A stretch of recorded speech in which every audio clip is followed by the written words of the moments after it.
ಪರಿಚಯ ಕನ್ನಡ ಮಾಧ್ಯಮ ಇದು ಸತ್ಯ ಸಂಗತಿಗಳ ಅನಾವರಣ. ಜೀವ ಇರುವವರಿಗೆ ಈ ಹೋರಾಟವನ್ನು ನಾನು ನಿಲ್ಲಿಸೋದಿಲ್ಲ.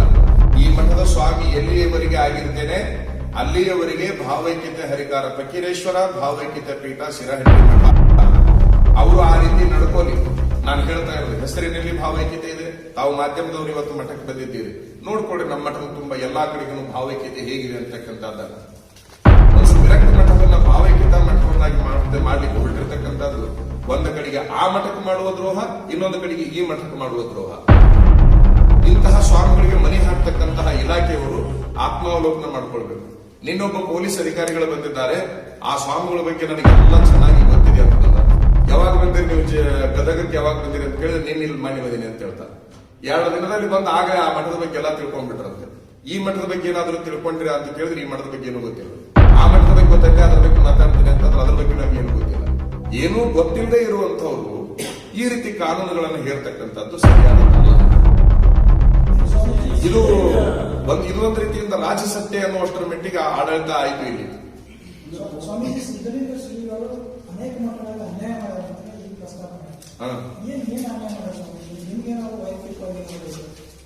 ನನ್ನನ್ನ ಹಿಡ್ಕೊಂಡು ಬಹುಸಂಖ್ಯಾತರಿಗೆ ಅನ್ಯಾಯವನ್ನು ಮಾಡಿದ್ದಾರವರು. ಅಂಥದ್ದೊಂದು ಪ್ರಸಂಗ ಬಂದಾಗ ಎಲ್ಲ ವಿಚಾರಗಳನ್ನ ತೆರೆದಿಡುವಂತಹ ಪ್ರಯತ್ನವನ್ನು ಮಾಡ್ತೇವೆ. ಇದು ವಿಷಯಾಂತರ ಆಗಬಾರದು ಅನ್ನೋ ಕಾರಣಕ್ಕಾಗಿ ಅದನ್ನು ನಾವು ಹೇಳ್ತಾ ಇಲ್ಲ. ಸಾಕಷ್ಟು ರೀತಿಯ ಸಾಕಷ್ಟು ಜನರಿಗೆ ಅನ್ಯಾಯ ಮಾಡಿದ್ದಾರೆ, ನಾಡಿಗೆ ಅನ್ಯಾಯ ಮಾಡಿದ್ದಾರೆ. ಅದನ್ನ ಇವತ್ತಿನ ದಿವಸ ಈ ರೀತಿ ತೆಗೆದುಕೊಂಡು ಹೋಗ್ತಕ್ಕಂಥದ್ದು ಸರಿಯಲ್ಲ ಅಂತ ನಾವು ಹೇಳಿದ್ವಿ.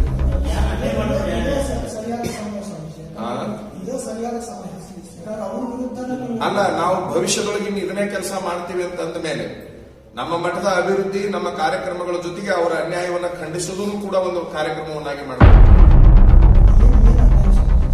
ಯಾವುದು ಈಗ ಮೊದಲನೇದಾಗಿ ಅವರು ಏನನ್ನ ಮಾಡಿದ್ದಾರೆ, ನಾನು ತಮಗೆ ಹೇಳ್ತಾ ಇರೋದು 2017ರಲ್ಲಿ ಈ ಮಠದೊಂದು ಪುಸ್ತಕವನ್ನ ಪ್ರಿಂಟ್ ಮಾಡಿಸ್ತಾರೆ ಈಗಲೂ ಸ್ವಾಮಿಗಳು.